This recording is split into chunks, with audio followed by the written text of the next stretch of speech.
नन्दिनि नन्दितमेदिनि विष्णुविलोचिनि नन्दिनुदे गिरिवरविन्दशिरोदिनि वासिनि विष्णुविलासिनि जिष्णुनुते भगवति हेशिति कण्ठकुटुम्बिनि भूरि कुटुम्बिनि भूरिकृते जय जय हे महिषासुरमर्दिनि रम्यकपर्दिनि शैलसुते।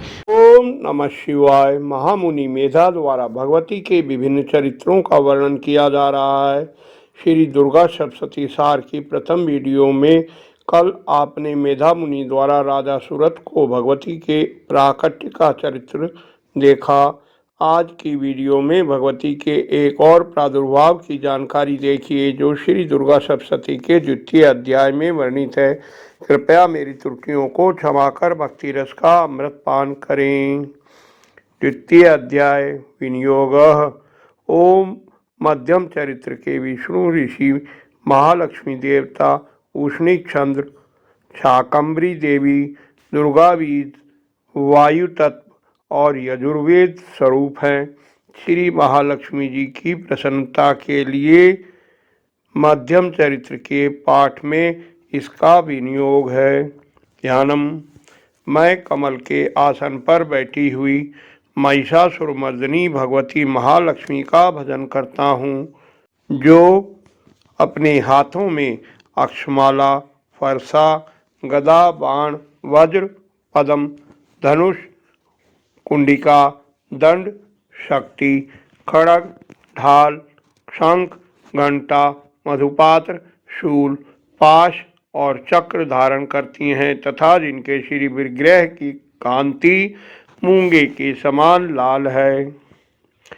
ऋषि कहते हैं, पूर्व काल में देवताओं और असुरों में 100 वर्षों तक घोर संग्राम हुआ था। उसमें असुरों का स्वामी महिषासुर था और देवताओं का नेतृत्व देवराज इंद्र ने किया था। उस संग्राम में देवताओं को जीतकर महिषासुर इंद्र बन बैठा। तब पराजित देवता ब्रह्मा जी के साथ उस स्थान पर पहुँचे जहाँ भगवान शंकर और विष्णु विराजमान थे।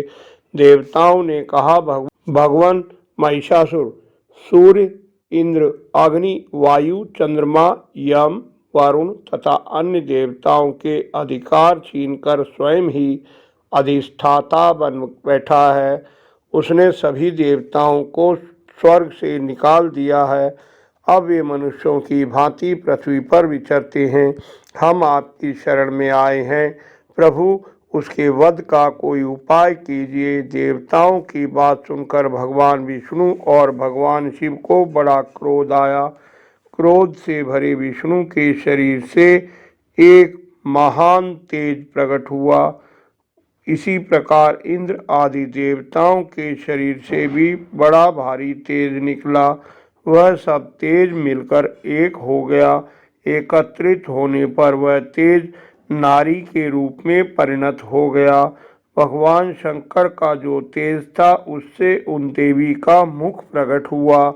यमराज के तेज से उनके सिर में बाल, विष्णु के तेज से उनकी भुजाएं हुई, चंद्रमा के तेज से दोनों स्तनों का, इंद्र के तेज से मध्य भाग का प्रादुर्भाव हुआ, वरुण के तेज से जंघा पिंडली, पृथ्वी के तेज से नितंब भाग प्रकट हुआ, ब्रह्मा के तेज से दोनों चरण और सूर्य के तेज से उनकी उंगलियां हुई, वसुओं के तेज से हाथों की उंगलियां और कुबेर के तेज से नासिका प्रकट हुई। उन देवी के दांत प्रजापति के तेज से और तीनों नेत्र अग्नि के तेज से प्रकट हुए। उनकी भौएं संध्या के तेज से और कान वायु के तेज से उत्पन्न हुए। इसी प्रकार अन्य अन्य देवताओं के तेज से उन देवी का प्रादुर्भाव हुआ। तेज पुंज से उत्पन्न देवी को देखकर महिषासुर द्वारा सताए देवता बहुत प्रसन्न हुए। पिनाकधारी भगवान शंकर ने अपने शूल से एक शूल निकालकर उन्हें दिया। भगवान विष्णु ने चक्र से चक्र उन भगवती को भेंट किया। वरुण ने शंख, अग्नि ने शक्ति तथा वायु ने धनुष तथा बाणों से भरे 2 तरकस अर्पित किए। देवराज इंद्र ने अपने वज्र से वज्र उत्पन्न करके दिया और ऐरावत हाथी से उतारकर 1 घंटा भी दिया। यमराज ने काल चक्र से निकाल कर करदंड, वरुण ने पाश, प्रजापति ने स्फटिक की माला तथा ब्रह्मा जी ने कमंडल भेंट किया। सूर्य ने देवी के सभी रोमकूपों में अपना तेज भर दिया। काल ने उन्हें चमकती हुई ढाल और तलवार दी। क्षीर समुद्र ने उज्ज्वल हार तथा कभी जीर्ण न होने वाले 2 वस्त्र भेंट किए। साथ ही उन्होंने दिव्य चूड़ामणि, 2 कुंडल, कड़े, उज्ज्वल अर्धचंद्र, सब बाहुओं के लिए केयूर, दोनों चरणों के लिए निर्मल नूपुर, गले की सुंदर हंसली और सब उंगलियों में पहनने के लिए रत्नों की बनी हुई अंगूठियां भी दी। विश्वकर्मा ने उन्हें अत्यंत निर्मल फरसा, अनेक प्रकार के अस्त्र और अभेद कवच दिया। इसके सिवा मस्तक और वक्ष स्थल पर धारण करने के लिए कभी ना कुम्भलाने वाले कमल की मालाएं दी। जलधि ने उन्हें सुंदर कमल का फूल भेंट किया। हिमालय ने सवारी के लिए सिंह और अनेक प्रकार के रत्न भेंट किए। कुबेर ने मधु से भरा पान पात्र दिया। संपूर्ण नागों के राजा शेष ने बहुमूल्य मणियों से विभूषित नागहार भेंट किया। अन्य अन्य देवताओं ने भी आभूषण और अस्त्र शस्त्र देकर देवी का सम्मान किया। इसके बाद देवी ने बारंबार अट्टास पूर्वक गर्जना की। देवी के उच्च स्वर से सिंहनाद करने पर संपूर्ण विश्व में हलचल मच गई। पृथ्वी डोलने लगी, समस्त पर्वत हिलने लगे और समुद्र कांपने लगे। देवताओं ने अत्यंत प्रसन्नता से सिंहवाहिनी देवी से कहा, देवी तुम्हारी जय हो। महर्षियों ने भी भक्ति भाव से देवी का स्तवन किया। त्रिलोकी को क्षोभग्रस्त देख महिषासुर सिंहनाद को लक्ष्य करके दौड़ा। उसने देवी को देखा जो अपनी प्रभा से तीनों लोकों को प्रकाशित कर रही थीं। उनके चरणों के भार से पृथ्वी दबी जा रही थी। वे अपने धनुष की टंकार से 7 पातालों को क्षुब्ध किए दे रही थीं। उनके साथ दैत्यों का युद्ध छिड़ गया। अनेक भयंकर बलशाली असुर रणभूमि में अपना पराक्रम दिखाने लगे। कुछ दैत्यों ने देवी पर शक्ति का प्रहार किया, कुछ ने पाश फेंके, कुछ ने खड्ग प्रहार कर देवी को मारने का प्रयास किया।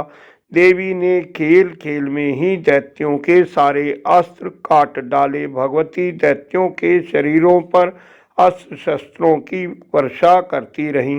देवी का वाहन सिंह भी क्रोध में भरकर असुरों की सेना में विचरने लगा। युद्ध करती देवी ने जितने निश्वास छोड़े वे सभी तत्काल हजारों गणों के रूप में प्रकट हो गए। देवी की शक्ति से बड़े हुए वे गण असुरों का नाश करते हुए नगाड़ा और शंख आदि बजाने लगे।